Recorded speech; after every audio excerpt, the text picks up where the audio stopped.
The film which you're about to see is an account of the tragedy which befell the world of horror movie fans, in particular Jeffman316, your pop culture reporter on YouTube.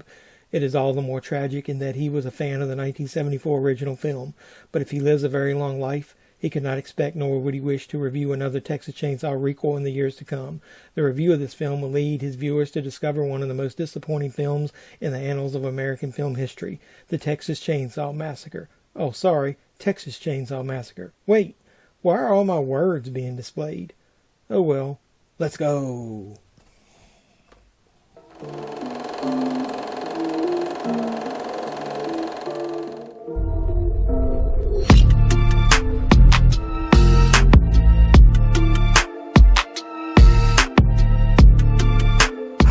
So yeah, Texas Chainsaw Massacre 2022. That's what we're going to be talking about here. So I watched this movie once, right when it came out, and I went into it with an obvious bias. If you saw my reaction video that I did after the original screening that they did, I thought that the movie, the details that were released at the movie sounded like total shit. So I went into this, like I said, with a bias. Well, after it was all over, I will have to admit it, I was sitting around thinking that maybe it wasn't quite as bad as I was making it out to be, and maybe it was actually a little better. Maybe it was pretty good.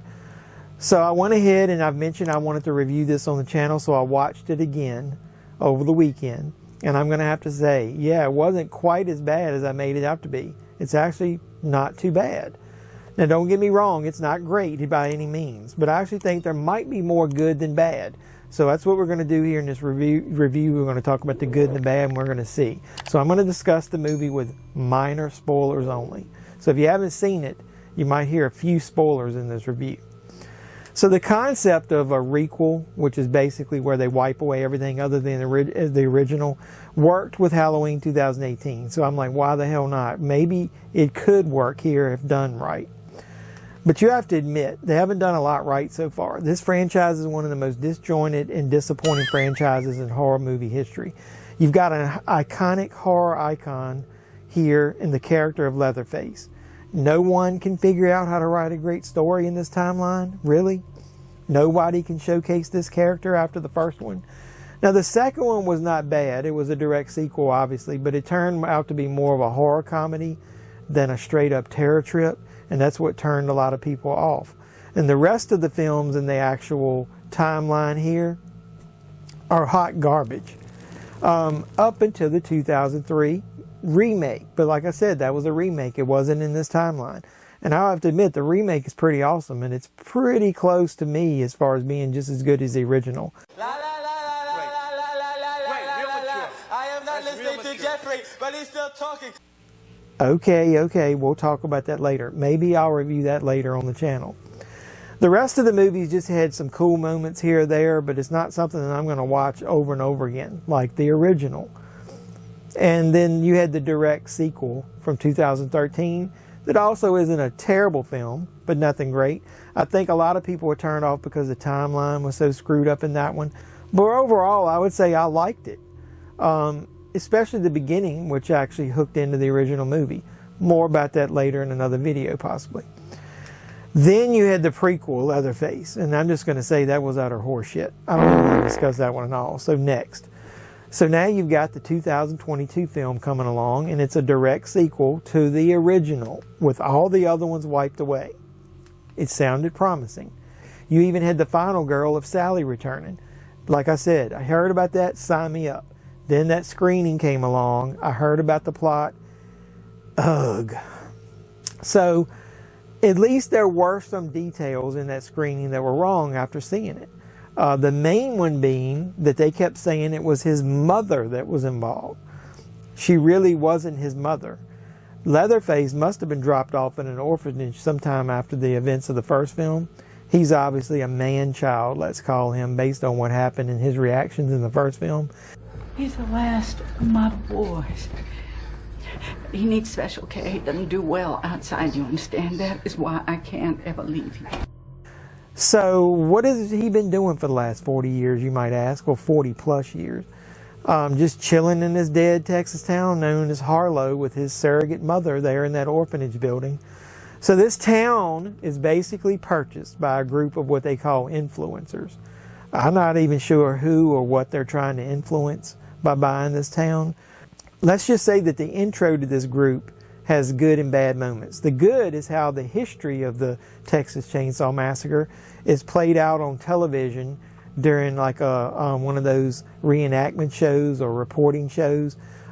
They stop there to get gas, and you see a lot of that on a TV that's playing in the background. It even features a great voiceover by John Larroquette, who did the movie scroll at the beginning of the very first film. For the next hour, we'll take you on a journey into one of Texas's most famous unsolved murders. So that's a really cool, unique way of showing us what's been going on with characters like Leatherface and Sally, and why everybody's still interested in the story. The bad about that, though, is how they interact, especially with the first person that they meet. The main character of Melody insults the first redneck that she meets by comparing his need to carry a weapon with him maybe having a small dick. Look at this guy. Who has such a small dick they need to walk around in public with a fucking gun? Like, I mean, is he compensating for something? Yeah, what a bitch. But that is where the plot of this movie starts to unravel. You're introduced to this group in a very rapid fashion. They arrive to the town that they supposedly bought. They get there like 10 minutes before a bus that's coming and that's carrying the investors arrives. And then they begin to discover some small issues, one being a Confederate flag hanging outside of one of the buildings. They also discover there's some people, Leatherface and his quote-unquote mother, in the same building where they see the flag. Why wouldn't they have arrived early, since this town seems to be sight unseen by anyone in their group that's financing this? It makes no sense at all. They would have gotten there early, right? Way before the investors, to make sure everything was cool. So let's just say they do nothing to make me feel invested in these characters from the very beginning. I actually think they're all pretty much big assholes, and I wanted them all killed from the very minute I saw them. Except for maybe Lila. That's Melody's sister. She's the only one that seems to have any damn common sense in the whole group. You discover along the way that she was the victim of a school shooting. You find that information out, though, in such a rapid fashion that it's really hard to sympathize with her. But if there's only one character you're going to sympathize with, it might be her, and then the redneck that they were making fun of, because he turns out to be kind of heroic. I don't want to spoil too much about that. So in this orphanage is where Leatherface is introduced, and he's there to protect his mother when she's confronted by these group of influencers saying they own her building. So he's just trying to protect himself and his quote-unquote mother. So self-preservation is his motivation again, just like in the first film. He's protecting his way of life. He's protecting his home. He's sort of a victim here again. And what the fuck is up with this Leatherface mask, though, that he ends up with? I guess once it gets blood-soaked, it looks a little bit better, and it was easier to digest, pun intended. But I guess I kind of like the way he got it, too. That's not bad. But the look of it is horrible at the beginning. And it makes me think of all the funny memes and stuff that you see on the internet after people started making fun of it. Hey, Smokey back here taking a shit! Ezel! Well, I ain't gonna tell nobody else. I did see some behind-the-scenes photos, though, that I'll show you guys, that at least answered one of my questions of how did the damn thing stay on his head all the time? And I feel kind of silly that I didn't realize what was going on after seeing the photos. So let's actually talk about some of the positives, since so far it probably sounds like I totally hated the film, and I didn't hate it. There really are some super cool creative kills in here, especially the first one in the ambulance when he breaks the guy's arm and kills himself, kills the guy with the bone. And then everybody seems to obviously love the bus massacre. So speaking of that bus, I was worried about it being kind of a woke moment, because you see it in the trailer and it has that line about being canceled. Like I said, you heard that in the trailer, but it turns out to be that they're actually kind of poking fun of cancel culture themselves, and it really isn't a woke moment. Try anything and you're canceled, bro.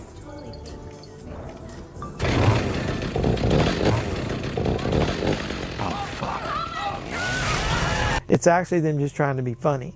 But this scene does have some epic moments in it, and it features one of the best, if not the only, real Texas Chainsaw Massacre of the franchise. A lot of carnage candy in that part. It's very cool. It's very sick.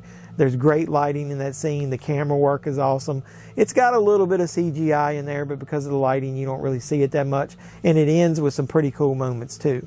I also like the way that they tried to make the character of Sally Hardesty relevant again and still active in this timeline. They give you some of her backstory. It's really too quick, though.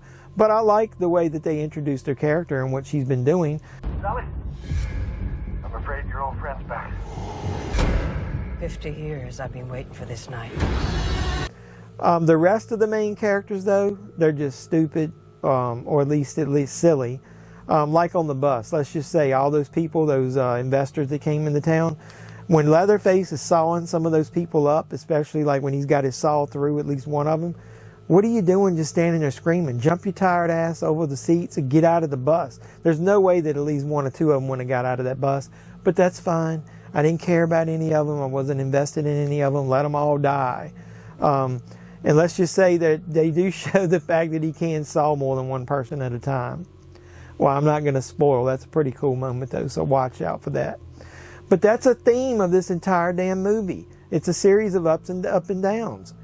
You get one good scene that's got some gore or some shock value to it, and then it's followed by one stupid scene after another where they got some shit dialogue or the characters are doing something so stupid you just sit there shaking your head. So that's even the same way that they treat the legacy character of Sally Hardesty.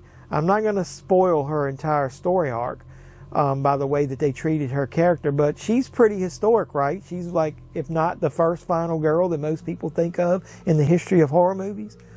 Sorry, I'm getting a little excited here, but like I said, they introduce her in a nice way, but she's like in the movie for like 10 damn minutes. And then in those minutes, you insult the fans of this franchise by the way they handle her character in the worst way possible. Shame on you, David Blue Garcia, the director, for your handling of this legacy character. She deserved way better. And that's all I'm going to say. I'm not going to spoil it. So let's just talk about the ending. When it was going on, I'm just sitting in my recliner thinking, am I rooting for these characters to survive? Or am I rooting for Leatherface to saw them all into damn pieces? I rooted for Leatherface to saw them into damn pieces. Oh well. And then at the final moment of what they do with Leatherface, let's just say, I don't want to spoil that either, but let's just say they should have learned their lesson from Zombieland. You know.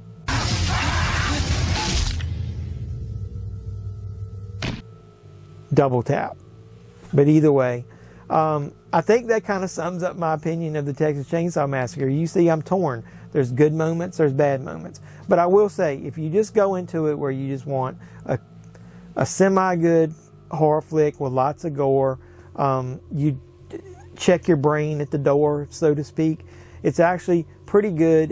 And it's after a second viewing, it went a little bit farther up my list, and maybe I need to do a ranking. But I'm not going to give this a hot garbage rating, and I'm definitely not going to give it an on fire.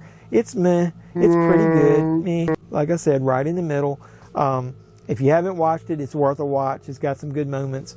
It's really short if you wanted to do like I did and go back and watch it again, so that's another plus. But as far as a Texas Chainsaw Massacre movie, they still, to me, haven't made anything as good as the original or the remake with the star Jessica Biel. So what did you think? Did you like the Texas Chainsaw Massacre, the 2022 requel from Netflix? Whether you did or not, please like my video, smash the like button, subscribe to the channel, do all the normal YouTube stuff. Keep supporting me and I'll keep making content. And then after you do all that, hit the notification bell and you'll be the first to know when I post new videos. So until next time, boys and girls, when we do something else pop culture related here on this channel, this is JeffMan316, your pop culture reporter, signing out saying, you guys be safe out there. Dog will hunt! Get that bitch, Leatherface! Get that bitch! Dog will hunt!